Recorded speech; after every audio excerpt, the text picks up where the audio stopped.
important questions for class 12th chemistry for their board examination.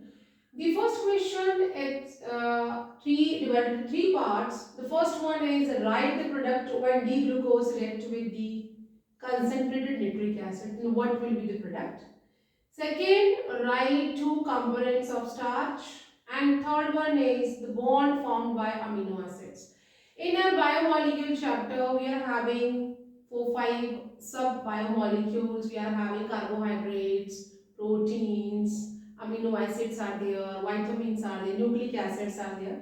The first question is from the carbohydrate. Second, again from the carbohydrate, and here we are having the polysaccharide की बात कर रहे हैं and then the bond formed by amino acid means we are talking about the specially for the protein. तो यहाँ पे हम दो तरह के बायोमोलिक्यूल्स के बारे में बात कर रहे हैं, एक मोनोसेक्राइड मींस कार्बोहाइड्रेट और एक पॉलीसेक्राइड के बारे में बात कर रहे हैं. सो as normally I'm saying, while you are attempting your board examination, what you have to do, better to attempt in a proper way, means section wise A, B, C are mentioned over the question paper, attempt in a series. But if somewhere you are feeling that I want to be attempt that section C first or D first, then mention over the answer sheet which section you are attempting and the correct answer number with the proper sub part. Don't over attempt. If internal choices are given there, no need to be do the over attemptation, because the answer which is having a more correctness will be marked only and the other will be deleted or neglected. So no need to be over attempt. Better you can attempt properly and in a sequence. So here the first question, write the product when D-glucose react with the nitric acid, concentrated nitric acid. So how we have to be attempt, we just write the answers and part जैसे one है और इसका मैं सब part करने लिखने जा रही हूँ. Even somewhere else if I feeling कि I have to be attempt the second part first, तो मैं यहाँ पे उसका सब पार्ट का नंबर जरूर मेंशन करूँगी. Write the product. तो प्रोडक्ट क्या है? D glucose, that is CHO and CHOH 4 times. This is the structure of D-glucose and CH2OH. When it reacts with the concentrated nitric acid, what we will have?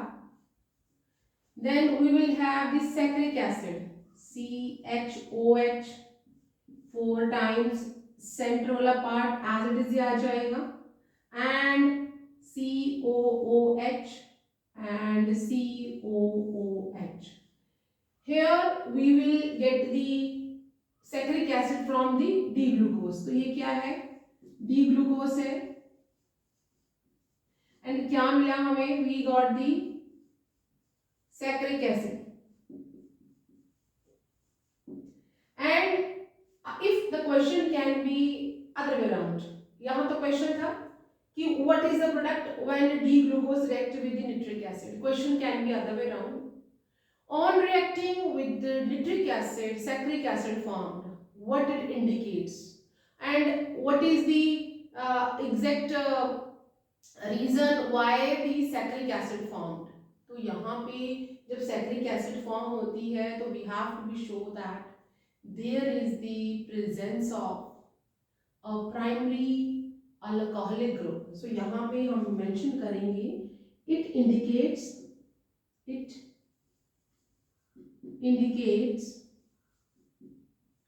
the presence of primary alcoholic group. तो ये question in the form of MCQ में भी आ सकता है. बहुत दिनों से I am just thinking over it that I have to be start the MCQ part also, because I gave you the idea how we can attempt 3 marks or 5 mark question which will be continue on my channel, but we have to be start with the MCQ and assertion reasoning question also. So ये question जो है assertion reasoning में भी आ सकता है कि on reacting with the nitric acid the formation of saccharic acid is there. This will be assertion, and reason is that this indicates that there is a presence of primary अगर primary है then it is a correct part, means A and B both are correct and the reason is a correct explanation to A. And if it says it indicates the secondary or tertiary alcohol, then we can say that assertion is right but reason is wrong. So let's do for this and then we will move to the MCQ and assertion also. Then second part says write two components of starch. So in my previous video lectures, I gave the explanation what are the two parts of polysaccharides. That is, one is amylose and second one is amylopectin. Amylose, which is a water soluble, and amylopectin is non soluble in water. While we are washing the rice, जब हम while before cooking we are washing the rice, हम हल्का सा turbiness in water, जो milkiness in water में आता है, that is a soluble part of a starch and that will be washed away. Same way when we are washing the जो cut किए होते हैं potatoes, then again water जो है it will be little milky, means the water soluble part is going away. That is why normally it says that जो vegetables हैं they should be washed before cutting, not after the cutting, because we are losing our main carbohydrate, हम इस तरह से lose कर जाते हैं and sometimes we have to be avoid extra washing of starch or any eatables because we are washing the जो water soluble things हैं उन्हें wash कर रहे हैं. So यहाँ पे write two components of starch, that is two components of starch, that is A, because हम यहाँ पे दूसरा फॉर्मेट यूज कर रहे हैं, लोअर केस तो हम यहाँ पे A B में मेंशन कर रहे हैं, that is amylose and second one is amylopectin. You can write B here. This is water soluble, पूछा नहीं है, just I'm giving you the idea because soon I will start MCQ type of questions and assertion based questions. कोई भी question जो है it will not go out of the syllabus, it will be within the syllabus and from the whatever we are reading throughout the year, and that's why I'm mentioning here amylose water soluble है, somewhere you can get an MCQ that which part is water soluble, amylose, amylopectin, both or none of this. So just keep in your mind, and amylopectin is non-soluble in water or insoluble. It's, we can say, non or not soluble in water.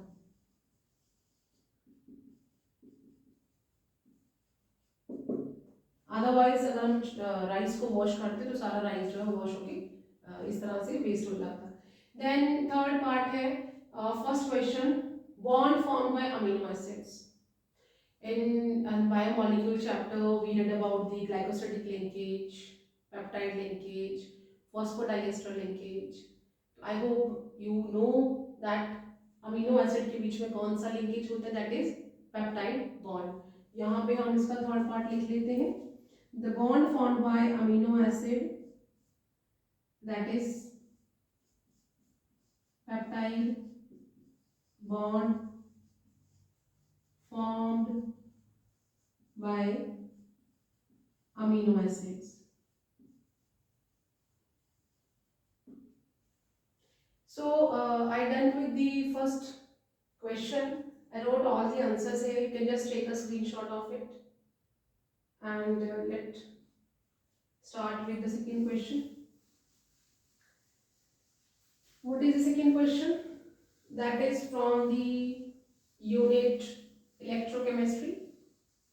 हमारा जो physical chemistry के 3 units हैं उसमें से जो second unit है electrochemistry, इसमें से क्वेश्चन पूछा गया है, calculate standard electrode potential and standard change in Gibbs energy for the following reaction. Reaction is mentioned over there. Reaction is given. Not name नहीं है element का, but we have this cell reaction हमें दिया हुआ है A2. How we can start while doing this type of question? This is a 3-mark question. So what we have to do? First we have to write the cell equation, that is, और cell reaction जो दिया हुआ है इस तरह से हमें mention करना है। वाइल, बिकॉज ये तो मैं अपने यहाँ पे आपको 3 या 4 क्वेश्चंस के साथ ही रोज बताती हूँ, but in your board examination you will get a 33 marks question. तो 33 में से you have to mention correct answer, that correct question number. So here, as I'm attempting second part, you can just write second, and then हमारे पास जो cell reaction है that is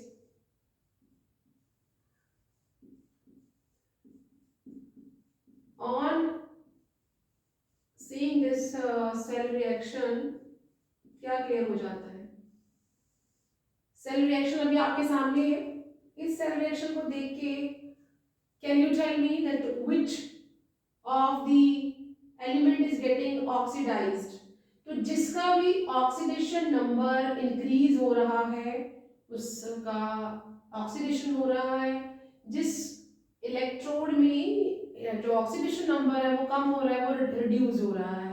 तो यहाँ पे अगर मैं ध्यान से देखूं तो ये जो A2 से A3 में चला गया, ऑक्सीडेशन नंबर इंक्रीज हो गया है, मींस जो A है that is getting oxidised because there is a change in oxidation number from +2 to +3 में चेंज हो गया, ऑक्सीडाइज्ड हो गया है.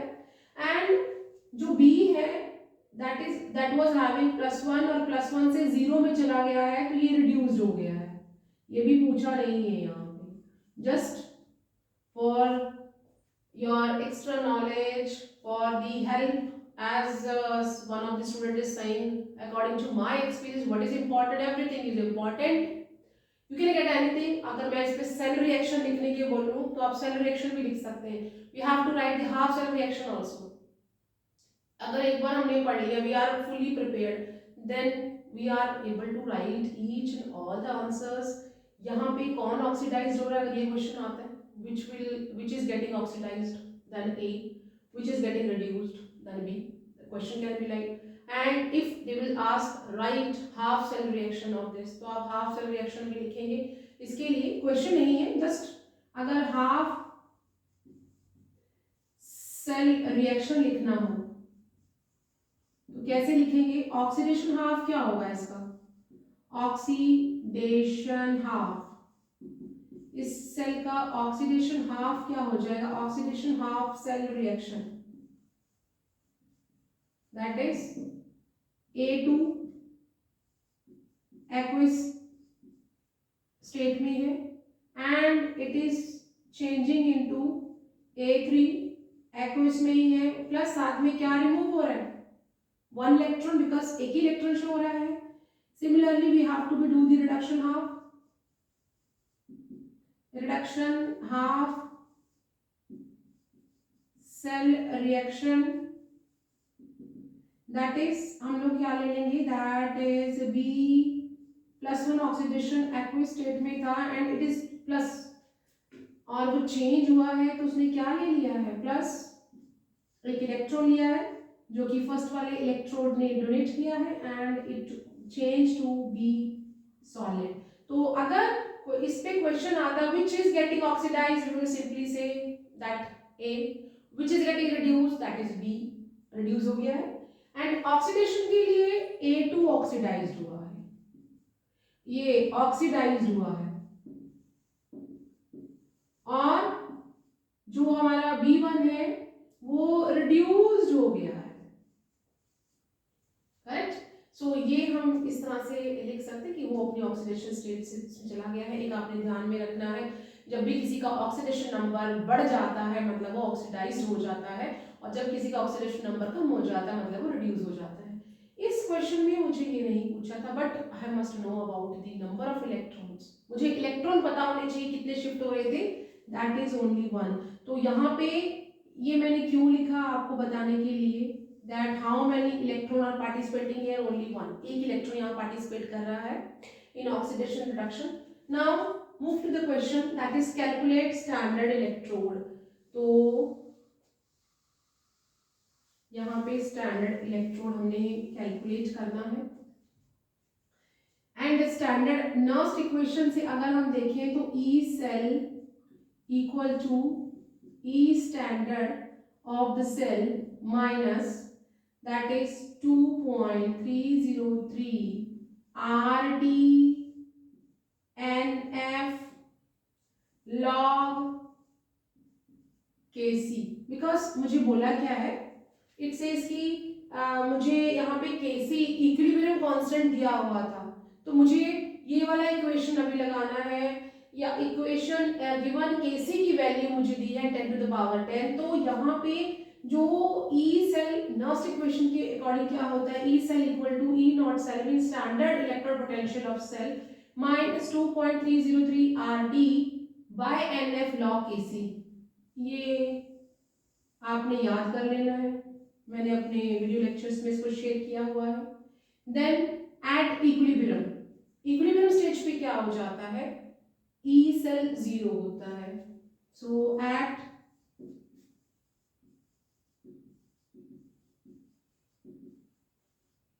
E cell that is equal to 0. So this implies this will move to this side, minus आ जाएगा, minus minus cancel हो जाएगा।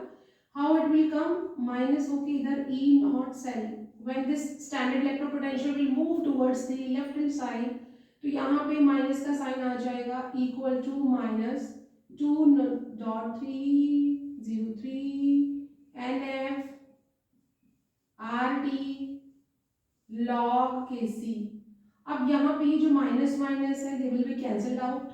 मुझे बहुत सारी यहाँ वैल्यूज दी हुई होंगी, और अगर नहीं दी है तब भी हमें याद होना चाहिए कि 1 फैराडे क्या होता है, गैस कांस्टेंट की वैल्यू क्या होती है, temperature is mention over there 25 degree Celsius.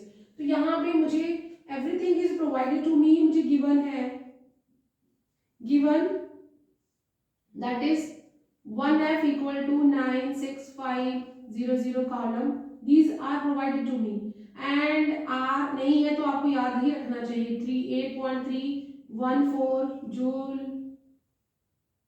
पर केल्विन पर मोल, एंड देन N वो जो मैंने अभी आपको बताया था that is 1, and temperature that is मेरे पास 25 डिग्री सेल्सियस है। In order to do the conversion in Kelvin, I will get 298 Kelvin.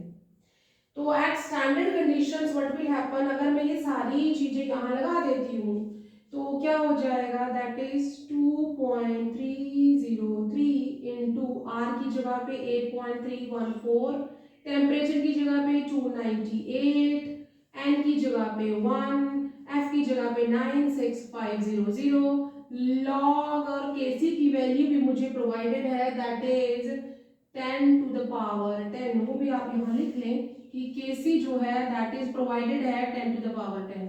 अब नॉर्मली क्या है बेटा, आपने याद रखना है कि जब हम लोग जो स्टैंडर्ड इलेक्ट्रोड पोटेंशियल की निकालने के लिए मुझे गैस कांस्टेंट की वैल्यू 8.314 ही रखनी है, फैराडे की वैल्यू, फैराडेज की वैल्यू यही रखनी है, टेम्परेचर 298 लेना है, देन इन सभी को अगर मैं मल्टीप्लाई करती हूँ, just keep in your mind that it will B क्या हो जाएगा, दैट इज 0.0591, ठीक है। और n ये सभी वैल्यू लगाती है ना, ये n की वैल्यू नहीं है इसमें, बाकी सभी वैल्यू लगाने के बाद ये हो जाता है and log 10 to the power 10, वो तो ऐसे ही रहेगा। अब क्योंकि n यहाँ पे 1 है, अभी मैंने आपको सॉल्व करके बताया कि only 1 electron is participating, so n को अगर मैं यहाँ 1 लगा लेती हूँ it won't make a much any difference, कोई डिफरेंस नहीं बताएगा, यहाँ पे ऐसे आ जाएगा। तो यहाँ पे अगर मैं यहाँ किसके बराबर था, that is standard electrode potential के बराबर है, तो ये क्या हो जाएगा, that is E naught cell, ये है, और ये पॉइंट इधर ही ऐसा रहेगा, आप इसके आगे 0 लगा लो, कंफ्यूजन ना हो। जब भी जिसका हम लॉग निकालते हैं अगर उसके ऊपर कोई पावर है it will move forward the log, वो लॉग से पहले आ जाएगा, देन क्या हो जाता है, दिस इज 10, सॉरी फर्स्ट मुझे वो वैल्यू तो लिख लेना, लिखनी है पहले, दैट इज 0.0591 मल्टीप्लाई विद 10, ये 10 आगे मूव हो जाएगा और लॉग 10, 1 जो एज अ डिनोमिनेटर है it won't make any change. तो जो log 10 होता है ना बेटा, कुछ चीजें हमें याद करनी के रख लेनी चाहिए कि कि log 10 की वैल्यू 1 होती है, ठीक है। तो यहाँ पे क्या हो जाएगा, that is 0.0591 multiply with 10 multiply with 1, as I said कि log 10 की वैल्यू क्या होती है 1, तो वो हमने यहाँ पे लगा ली। और यहाँ पे एक 10 एक्स्ट्रा है तो मैं 1 क्या करूँगी, शिफ्ट कर लूँगी, that is 0.591 0.591 voltage standard electrode आ गए, that is standard electrode potential of a cell. इसके लिए ना ये चीजें आपने याद रखनी है, अगर सारा कुछ स्टैंडर्ड पे दिया है देन इनका सभी का जो after multiplication and division it will become 0.0591, ठीक है। तो और n की वैल्यू नहीं है, अगर n2 है तो फिर आपको मेंशन करना, यहाँ पे तो n1 था तो कोई फर्क नहीं पड़ा है, तो ये स्टैंडर्ड इलेक्ट्रोपोटेंशियल की वैल्यू आ गई। अभी सेकेंड पार्ट बाकी है इसी क्वेश्चन का, we have to find out the standard change in Gibbs energy। तो standard change in Gibbs energy निकालना है, इसको ऐसे रहने देते हैं, ये मैं इस साइड से इरेज कर रही हूँ, सो बिकॉज ये चीजें तो आपको प्रोवाइडेड ही थी। यहाँ पे क्या है, दैट इज एक और आपने रिलेशन याद रखना है, that is change in standard Gibbs energy equal to minus N F E standard. इस इक्वेशन को भी बेटा बहुत ध्यान से आपने याद रख लेना, ठीक है। ये प्री फिक्स्ड रिलेशंस है, we have to remember this. ई अभी स्टैंडर्ड मैंने निकाला है, एन मैंने पहले आपको बता दिया 1 है, फेराडेज की वैल्यू मुझे दी हुई है, तो बाय अप्लाइंग और by putting the values on putting the values, किसकी वैल्यूज लगानी, values of N F and E naught cell, we get क्या मिलेगा हमें, we get that is change in standard गिव्स energy of the reaction equal to that is minus N की जगह 1 लगाइए क्योंकि 1 ही था, एफ की जगह पे आप क्या लगाएंगे 965000 और ई क्या आया अभी आपके पास 0.591, यही आया। तो आप इस सबको अभी इसको मैं इसके साथ नीचे ले जाती हूँ 1 2 3 और इस तरह से आप इन्हें कट कर लीजिए। यहाँ पे 591 है और यहाँ पे 965 है, तो what we will do 965 and 591। अगर ड्यू टू द शॉर्टेज, वैसे तो कोशिश करिए कि अपना जो टाइमिंग है आंसर निकालने का उसे बहुत जल्दी निकालिए, और अगर नहीं है then you can even leave up to this, but ये हमारे गिब्स एनर्जी हम यहाँ निकालने जा रहे हैं, तो जूल एनर्जी है, joule per mole, unit joule mention करिए, and if you have sufficient time तो आप जल्दी से इसको निकाल भी सकते हैं, that is 569 plus 45 4 carry and 58 5 carry and 85 plus 525 5 6 30 and 232 3 carry and that is 48। तो टेबल आपको बहुत अच्छे से आने चाहिए, then only you can solve the numericals, means all together you have to be good in your mathematics also. 5 है, 11 आ गया and 1 carry that is 10, 18 23 2 carry and 9 and 16 and 1। तो यहाँ पे और एक साथ में 10 माइनस का साइन ऐसे लग जाएगा, दैट इज 5 6 9 3 1 5 और साथ में डिवाइड बाय 10 है, तो ये क्या हो जाएगा, एक है तो हमारे पास क्या आंसर आ जाएगा, दैट इज -5693 जूल पर मोल। ये क्या आ गया हमारा standard change in Gibbs energy. और एक बात और ध्यान से रखनी है, जिस रिएक्शन में standard change in Gibbs energy negative है, मींस दैट रिएक्शन इज कैसा है, स्पॉन्टेनियस है, it will be occur automatically. ये वाला क्वेश्चन भी एमसीक्यूज में आता है कि for spontaneous reaction that change in Gibbs energy should be क्या, पॉजिटिव है, देन वो ऐसा पॉसिबिलिटी नहीं है, अगर नेगेटिव है then it will occur by its own. Clear? To take a screenshot of it and then I will move to the next question. Okay, so the third part, what is the third part? In your examination no need to be do the explanation. यहाँ तो हम लोग मैं आपको verbally explain कर रही हूँ, but in your exam you have to just write and write and write only. Write the chemical equations to illustrate each of the following names. Rosenmund reduction है, हमने इसका एक एग्जांपल देना है, कैनिज़ेरो रिएक्शन है, वॉल्फ किश्नर रिएक्शन है। So here we now move to the organic chemistry. तो अभी हमने क्योंकि एक बायोमोलिक्यूल का क्वेश्चन ले लिया था, एक हमने रिएक्शन केमिस्ट्री से ले लिया है, और now we are having almost from the aldehyde aldehydes के पास हम जा रहे हैं। तो लेट्स सी जो कार्बोनिल कंपाउंड है उसका क्वेश्चन, ये सारा का सारा हम aldehyde carbonyl aldehyde ketone carboxylic acid means हम कार्बोनिल कंपाउंड की बात कर रहे हैं। तो मेरे पास आंसर 3 जो है इसमें हम फर्स्ट पार्ट करने जा रहे हैं, दैट इज रोजनमंड रिएक्शन, और इसको आप रिडक्शन भी कह सकते हैं, रिएक्शन और रिडक्शन, ठीक है। रोजनमंड रिएक्शन या रिडक्शन सेम चीज है, आप रिडक्शन भी लिख लो, रिएक्शन और रिडक्शन, और may be you can say कि मैंने तो यहाँ पे रिएक्शन लिखा है, यहाँ तो रिडक्शन आ गया है।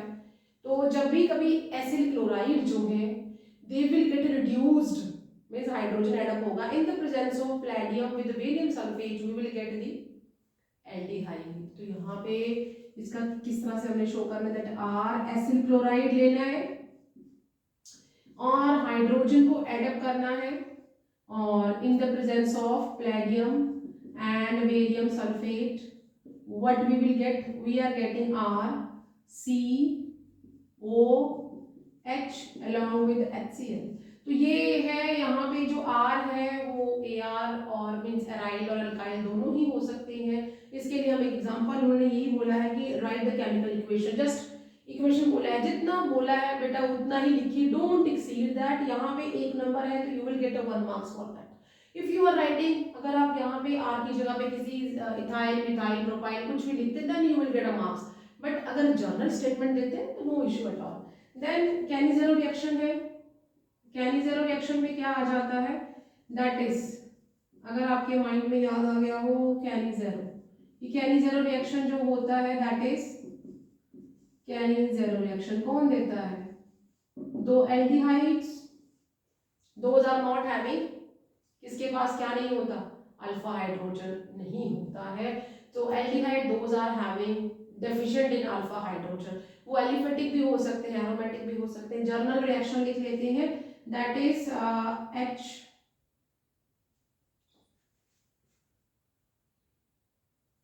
सो जर्नल रिएक्शन लिख लेते हैं HCHO